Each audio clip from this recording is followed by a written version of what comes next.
Welcome to yet another episode of Thursday Thought Leaders with Harbinder Narula. My guest today is Aakanksha Devanshu Gandhi, who is the third generation of the Gandhi family, the promoter of exceptional Indian ice cream brand Vadilal.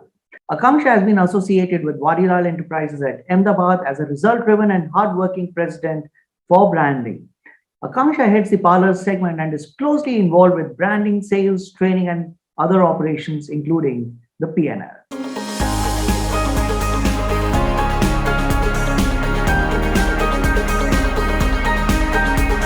Welcome, Aakanksha ji, to Thursday Thought Leaders at BW Healthcare World. Lovely to see you here. Let me begin with the first basic question. If you can tell us a little bit about how your journey at Vadilal has been. Right. So I did my bachelor's in biochemistry at Imperial College London, which is very different from what I'm doing now. And then I did my master's also in London at London Business School. And I joined Vadilal in 2018 in October. And it's been a crazy journey since. I've worked with the company for 4 years. I took 1 year off for my master's in between. And I think the first year itself was just learning. I wasn't involved in any major decision-making systems back then. Because I mean, to be honest, my journey has been not just 4 years, it's been 25 years, right? So I've seen my father build this company up from what was less than 100 crore company back then. And today, as of this financial year that we just passed, we crossed 1,000 crores domestically. So extremely happy about that. So I've seen it from that kind of a level to this level. And I remember, it was his dream back then to build a factory. We didn't have a proper setup then. We had a small factory in Ahmedabad, only in the old city. And it was his dream to build what is India's best factory. And so he bought this land in Pundra. And we used to go there on Saturday, Sunday. They were like my weekend picnic spot. And my mom would make me khichdi and we'd go there, and dad would look at the land and the construction process and everything. And that's how, I was involved from day one, basically. And then I got into the operational side of it in 2018. And then the leadership roles came in 2020, which was a great learning lesson also because COVID had hit and markets were shut. And that gave me the opportunity to really capture the essence of the brand and understand it from scratch because, those 3-4 months, nothing was working. We were not doing much either. Everything was under lockdown. So it really got me to understand my father's leadership, vision also for the company and how I can assist him in doing the same. And today I'm standing here as the president for branding and also looking at parlors for across the country now, which is a role that has been recently added for me. So I'm really happy about that. Yeah. Awesome. That's a brilliant journey within Vadilal.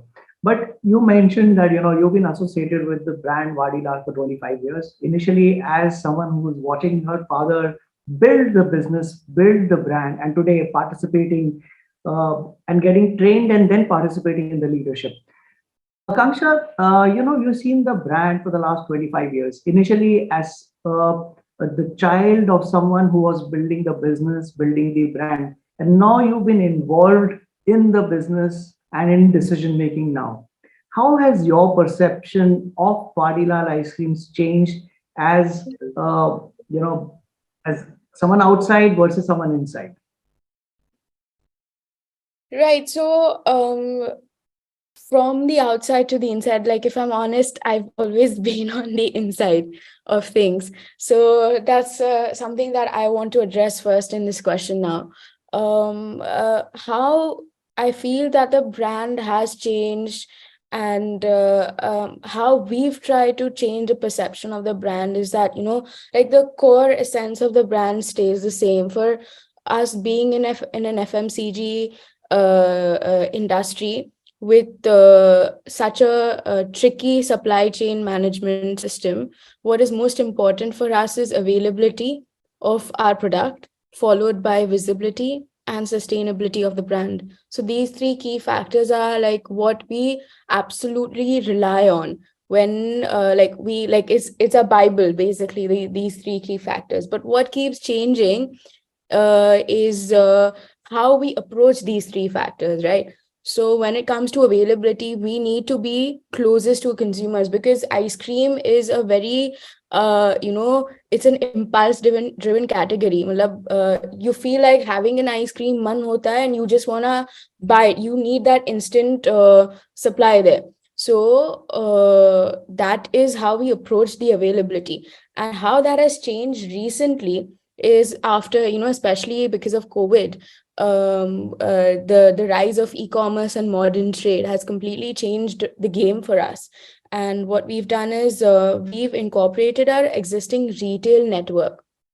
We have about 1.5 lakh dealers and about 1200 to 1300 distributors. So we have incorporated these distributor and dealer network into the e-commerce platforms, so that they are also updated with the digital era, and we're available extremely close to a consumer. So the more and more that we incorporate this network into the e-commerce platforms, because everyone wants their product at home also now, and ice cream is such that it has to be supplied from a very close by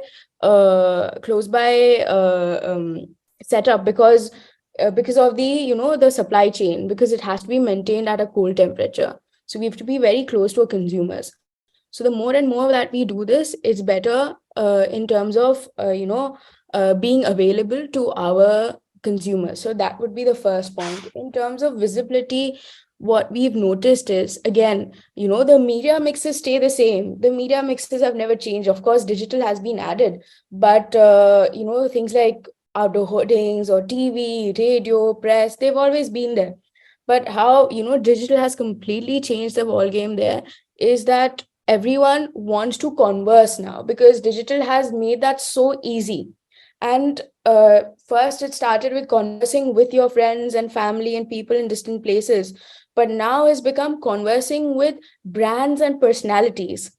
And that's how influencers have changed everything, right? So conversing with brands has become so important that it has made us as a brand wanting to be on the screen all the time with our consumers, trying to understand their likes, dislikes, and adapt our branding as well as product mixes accordingly, revert to their feedbacks, and also understand, like, what exactly is it that clicks their mind when they buy a product like ours, which is in general like a very fun, trendy category to be in. We're affordable luxury, I would say. So that is one thing that has changed in terms of the visibility, and that is how we approach that. And lastly, sustainability. So in terms of sustainability, I would particularly talk about like our product mix. So our product mix basically, it has changed recently, especially because of COVID, because we've realized that we need to be more aggressive when it comes to our value addition products. And we've also realized that there's a demand for organic and natural items, like organic and natural foods. So we've come up with a gourmet naturals category, which has no artificial flavors, no artificial colors, and that has been very widely accepted by consumers. So that, I would say, is how we have changed in terms of how we are perceiving the brand now, and how we want our consumers to perceive us. So yeah. And tell me, Akanksha, like Vadilal has been in existence for more than 100 years. Is that right? Yeah. Right? How much do you think the consumer, you were talking of consumer perception changing. How Right. has the consumer perception of ice cream changed from a regular dessert to maybe a healthier alternative or something that could be healthy to consume as well?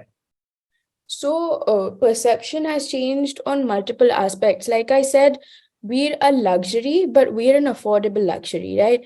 And how I perceive ice cream personally as a consumer would be like it's my simplest form of joy, right? So I like my father keeps telling me कि मतलब उनके जमाने में 20 years back ice cream का cup that was 10 rupees and chai was 5 rupees, and that time our per capita consumption for ice cream was about 100 ml. And today, because affordability has made ice creams available everywhere, our per capita consumption has increased from 100 ml, which was before, to about 300 ml right now. This is Indian per capita consumption of ice cream. And now, if you see, like, chai, ice cream, both similar prices, 10 rupee cup, you get both. So that is how and people has for what has not changed is that people still see ice cream as a luxury. So that has made ice cream be perceived in a way that it like as a want that everyone requires. So that is one thing that has been there. But apart from that, in terms of health, like I said, people have, post COVID, people really have been demanding organic and natural products. And what I've seen in research recently is that there was this research that said that there are 5 or 6 words that really captivate a consumer's mind space now, and a few of them being natural, organic, sustainable. So these words have been really like catching up on the consumers' mindsets and today's consumers. So that is why we came up with Gourmet Naturals, and we've launched like mithai and fruit flavors there. Mithai because we've realized that uh, chocolate of course is going to sell, vanilla is of course going to sell, but the Indian essence is our mithais, and people really like crave for those. So first, when we came out with gulab jamun ice cream in our Gourmet Natural range, everyone was like, how can you have gulab jamun as an ice cream? But it's literally gulab jamun pieces in our ice cream. And we've done similarly with rasmalai, we've done similarly with faluda, all of them being in a Gourmet Natural range. And they've been perceived extremely well. I've not seen that kind of growth in any of our categories to date. So that is how perception has changed. We're also focusing on our sugar-free ice cream range now. We've had it for the last 5-6 years, but we've changed the packaging now. We've made it a little look a little more premium now, and we have 3 flavors in that. So that is also being perceived well now. Yeah. That's brilliant, Akanksha, because I can understand the palate of an Indian consumer craving for gulab jamun, and that has been something that people have been doing in weddings, having a scoop of ice cream with a gulab jamun. Brilliant Yeah. innovation. Yeah, now you Uh, can get all together in one. No need for two separate caterers. as a woman leader as an emerging woman leader in the FMCG segment, do you find challenges because of your age or the perception of the other stakeholders who may have been in the organization for much longer than you? Uh, what has worked out for the current generation of women leaders? I mean, I'm only 25, so like I of course there was a bit of a challenge when I came in a leadership position, because acceptance from the team is also a bit difficult. You're in, you have all these disruptive ideas, you're fresh, so you have this like zeal in you that you want to make a change happen because you've been waiting for that for 25 years, right? Like that's what I'd been waiting to do. And then so I come in and like you want to make all these changes happen, but the organization is working in a certain way and it has been working great, right? So it takes some time for you to also understand that, and for your team also to understand that there's a new person in now, and them being this young, much less experienced than a lot of other team members. And also being a girl, which is not very often found, sadly.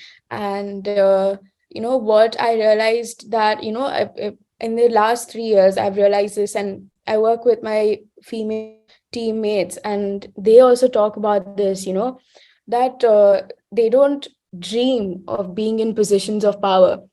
uh, they're just happy to be working, and that shocks me because why, like, I mean, I'm grateful to have gotten this opportunity where I can lead as a young woman, but that is not there for everyone. And especially because those who are in employee positions, they are just happy to be there, and for them to climb up in that hierarchy has been so difficult. um, so that is one challenge that I feel that every woman entrepreneur or employee faces in today's society. And sales also is such a male driven force.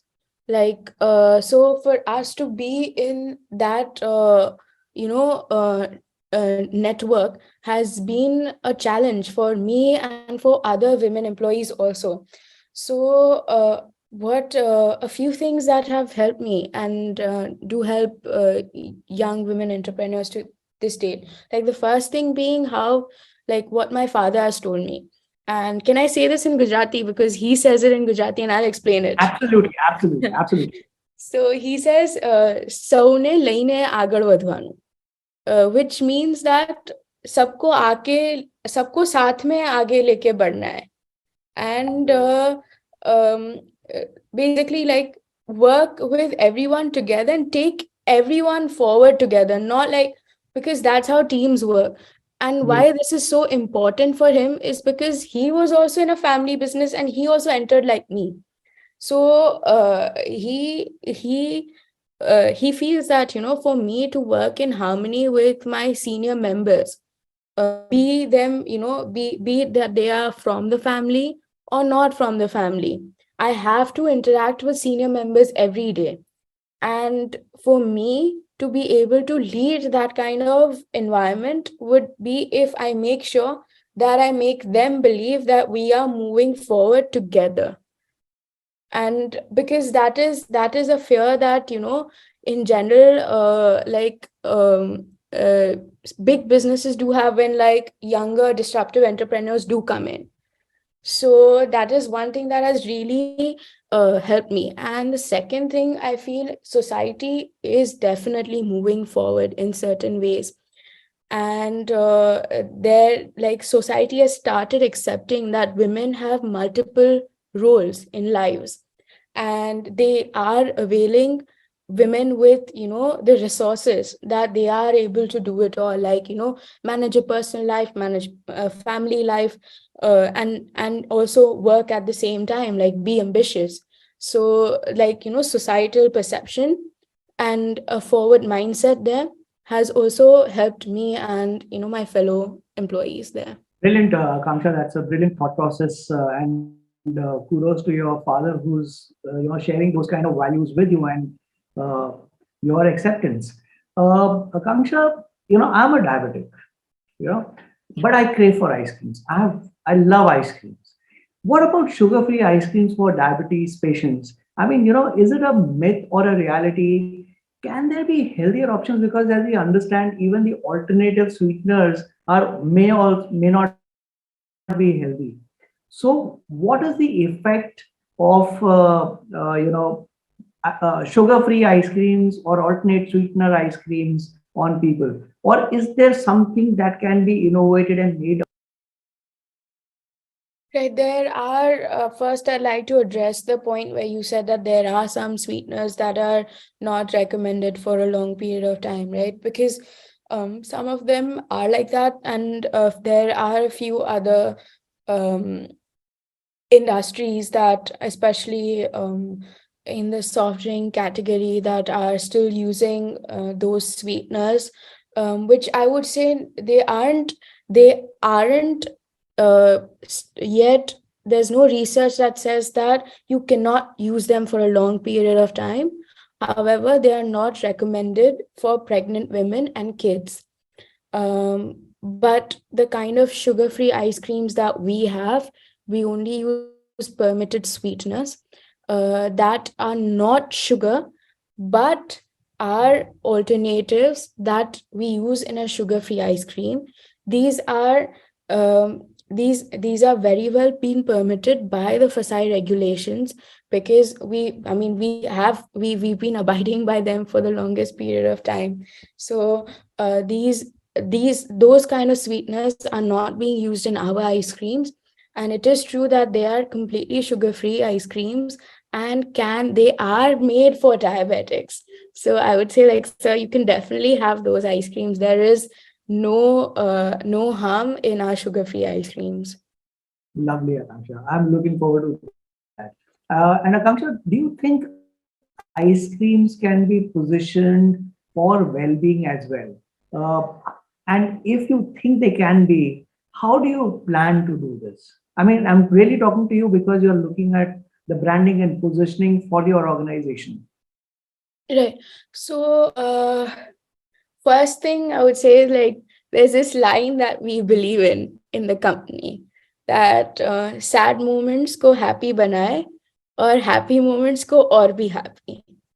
So that is what we believe in, because we are selling a product that brings joy and happiness to everyone, and that is what we always want to be. I mean, all the other trends and everything else has come afterwards, but what was the essence of ice cream when it started in the beginning? It, like I said, is the simplest form of joy, and that is the truest essence of any ice cream industry as of day to day. Like, we sell a happy product, and that is where we want to position ourselves.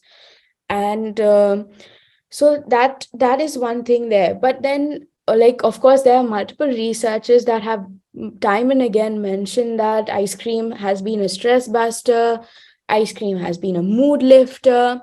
Like, people, like, for example, when people are feeling a little down, a little fatigued or anxious, low on energy, that is when they crave a bit of sugar, and that is where ice cream acts as a instant mood lifter. So that is there. And also, there are multiple ingredients in ice cream. Like, for example, milk is known to be extremely soothing. Like, even cold milk in general is extremely soothing, and it's known to cure acidity also. So ice cream acts in a similar way. Then the vitamin D of the milk, it influences serotonin production, that helps dealing with mood swings or like mood disorders. Also, there are amino acids like tryptophan, which is what, like, this is tryptophan is something I studied in my undergrad. And tryptophan basically works in a similar way. It releases serotonin in the nervous system. It helps fight stress, sadness, depression, anxiety. So these are a few things that, on the science side of things, help what's behind what makes you happy when you have a cup of ice cream, basically. So, Akanksha, since you are managing the branding for the brand Vadilal, tell us about a theme song that you are releasing soon. So how it's an extremely long process. We'd been working on this song for 16 months. And how did we come about it? Basically, when we talk to our trade partners, when we talk to our consumers, we realized that every brand has a USP. And what was Vadilal's USP was the question. So the first thing that popped in our heads was the fact that Vadilal has had brand legacy of over 100 years. So what does that mean? Does that mean the brand is old? No. What it means is that the brand has built memories with everyone. Today, you talk to anyone, everyone has some sort of memory attached with the brand, be it going with your friends and having ice cream in the night, picking up an FOW and having an ice cream from there, or going on a date and sharing a flingo, or like getting a bad grade and your father's like, koi nahi beta khate hai, like, let's have chocolate ice cream, and feeling that instant form of joy. So we've all had memories attached to ice cream. and Vadilal ice creams in particular, because of the brand legacy there. So, what was that emotion that was coming across there? And that is how we came up with the word va. And va was something that we wanted to resonate in every consumer's mind when they thought of Vadilal. So, what we also thought was music is a universal language. Music connects everyone, music brings everyone together. And that is just what our ice creams do. So we thought, what better way than to, put these two together? And then we came about Kabir, who's done a lot of like popular songs these days, from like Bekabu and Gehiraiya. And we thought he will be the perfect fit for us to be able to approach our TG, which is 18 to 35. So we made this song for like we worked on this song for a good 8 to 10 months, and that is how we came up with a song that is called Dil Bole Wah Wah Wah. And we explored multiple beats with him, multiple melodies. We like try to understand his perception on capturing the sense of the brand, and that is how we've come up with the song. And then we created a video that was complementing the song basically, and that took another 6 7 months because we wanted to be very specific about the diversity of the campaign that was attached with, because we feel that India is such a diverse country, and today's consumers and today's generation want to see a diverse brand. They want to see relatable faces. They want to see faces that they resonate with, ki bhai matlab, oh, that person, like his personality looks like my neighborhood uncle, or something of that sort, like there has to be resonation in characters. So we wanted to keep it diverse, so we the casting process and everything took that much time. And that is how we came up with the entire video that like takes you into an immersive world of ice cream land, and we call it Vadi Land now. Wow, that is very beautifully explained, Akanksha. Akanksha, you are carrying forward a huge responsibility. Like you just mentioned, that there's a legacy of Vadilal that you're carrying forward as a branding leader, right? Now the summers are already there. I mean, I would have said that they're coming, but keeping in mind the climatic changes, they're already there in the summers. And with the soaring temperatures at most places, what is the brand strategy, which is makes you a favored brand over your competing brands, which are coexisting in the industry? So, in terms of the brand strategy, uh, I mean, first and foremost, I'm not doing this by myself. It's like a whole team effort. And of course, my father is guiding me. He is the leader, and I'm the support, I feel. And how I see this is that, like, India in general has a lot of scope today. So, in terms of like how I talked about per capita consumption, it's a lot less in India compared to other countries like the USA and the Europe.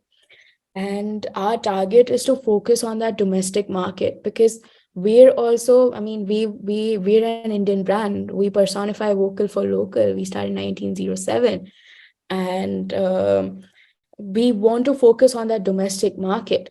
And how we feel we're gonna approach, we're very strong in Gujarat, Rajasthan, UP, Uttaranchal, and yeah, those are our key markets. Haryana, those are key markets, and we are very strong there.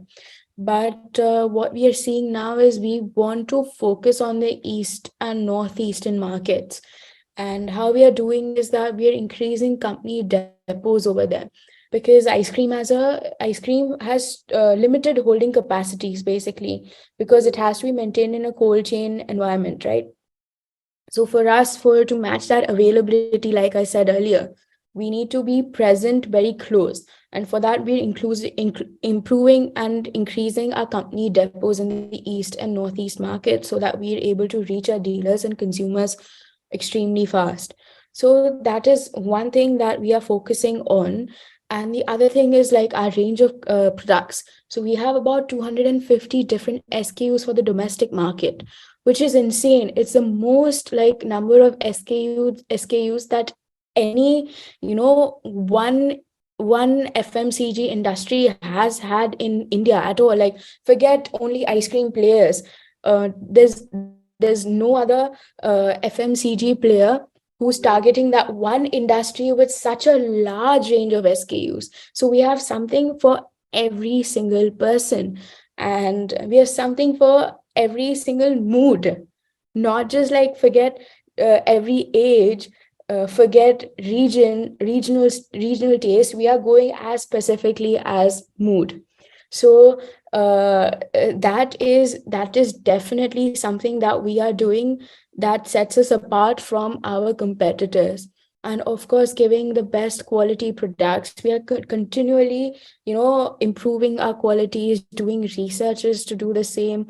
That is why we've come up with gourmet, which is like a really premium category of products.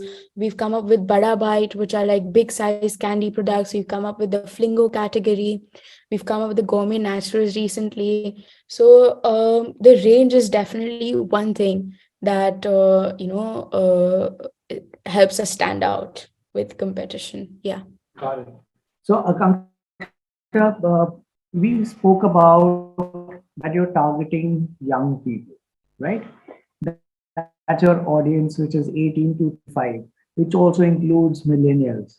And when you're talking about a new theme song, how does it connect? I understand it connects with the young people, but what about creating a connect with health conscious millennials? And the reason I'm asking you this is because we're living in a post COVID era where people have become more aware of their well being, wellness, and youngsters are even more conscious. So, how does your theme song and the brand connect with the health conscious millennials? I think definitely there has been a shift where today's consumer, if you put it in the Gen Z language, is more woke now. Um, so what that means is basically everyone is looking at the back label. Everyone is reading the ingredients now. Of course, this isn't yet there in the tier two, tier three cities, but tier one, we are definitely seeing that change, where consumers want to know what they're consuming, not just what the product is, but what goes inside the product. And that is where like one thing that we've really been strong on, because we are 100% abiding by FSI, and we mention everything that goes inside our products. So our packaging is so well done that there is nothing that is ever left out. Like we really focus on being extremely transparent with our consumers. So that is one thing that definitely aids us, because that transparency is what gives us that brand loyalty and that trust within our consumers. So that's one thing. And two, in terms of the song, we've really focused like health conscious millennials. In terms of how I've seen millennials, they've become health conscious, but they've also become diverse. They've started become more positive about accepting people the way they are, be it from different regions, be it even in terms of body positivity. So how we've done that is, of course, we've showcased our premium ranges in the song only. We've showcased like the gourmet naturals, for example, which have no artificial flavors, no artificial colors. We showcased a gourmet category, which is extremely premium ice cream. We've showcased Barabite ice cream cakes, kulfis, gourmet natural kulfis also, which is really popular in the older age, who still want to have natural ice creams. So that is something that we focused on the song. But what we've also focused on is how millennials want that diversity, like I said. And we have extremely body positive casting. If you see our casting, be it on hoardings, be it during in the campaign, we've been extremely body positive because that is what the generation wants today. People want to be accepted for who they are, and people want to accept people for who they are. And that is how the society is progressing. So we as a brand are acknowledging that, and that is what we are giving our consumers, and that is how we are being conversational with our consumers. Yeah. That's brilliant, Akanksha. And my last question to you before I let you go is, how did their name Vadilal come about? Is there a story behind it? I've always been very curious about it. It's only a it's not a difficult like it's a very silly answer there, because there's no like it's actually my great grandfather's great grandfather's name. So Lovely. his name was Vadi Gandhi, and his son started Ranchhodlal Gandhi started the first ice cream parlor in India during the pre-independence times. So that is 1907, and he started with his father's name. So that is how Vadilal came up. And in fact, that back like now, we've even done multiple researches like, should we revamp a strategy? Should we call ourselves something else now? Should we change our logo? But for some reason, that the name Vadilal has had so much brand loyalty and so much emotion attached to it, that there's no way that we wanna like move away from that brand name. And also what we've seen is the way that, and that logo is was made a good 50, 60 years back. And that logo has also resonated, and for some reason, even when it was made back then, the font was so classy, and so like it was niche and clean and classy, and somehow that font still is young today, the way it's written with a nice cursive in Vadilal, and the red color, which represents the color of food. So, I mean, Mhm. probably in that time, that ideology was still there. And that is how the logo came up. And for some reason, like, it is still being perceived well and thought as an evergreen logo. So that is how we've just, kept on and maintained Vadilal. That's really nice, because I was always wondering how the name came about, and my hunch was that it could be somebody's name. And you conversation, you're such a charming person. I can tell you that you have a wonderful smile. But more than that, what I've observed about you is that you are someone who is living a life of gratitude. I could sense that in most of your answers, that there's a lot of responsibility that you have on your shoulders to not only build but also maintain the brand legacy that has already been created. But you also feel thankful for this opportunity to be able to do that, which is a very beautiful thing for any young leader to demonstrate. Second is, I find that fire in the belly, which is very rare to find in people who are the youngsters from the family just taking over the business. That's so beautiful to observe that, you have the fire to contribute towards the brand perception. And third thing that I observed is that apart from your organization focusing on innovation, you have this willingness to want to further this new micro categories. With conversing with you. Thank you so much for your time, and I wish you all the best in whatever you are doing. Thank you so much, sir. And I'm really grateful to be here and just learning. Every day is a learning process for myself and for the company. We learn each year from our mistakes as well as from our consumers. We look back, we revamp, we refine, and hoping that there's a lot more to come. There's a milestone that we've crossed this year that we're extremely thankful for, with our 1,000 crore domestic sales. And we're hoping that there's a lot more that we can offer to our consumers and this country. And I'm extremely thankful for this opportunity that you've given me. I mean, I didn't think I would get this opportunity. Honestly, it's been fantastic. Thank you so much. It's been really nice.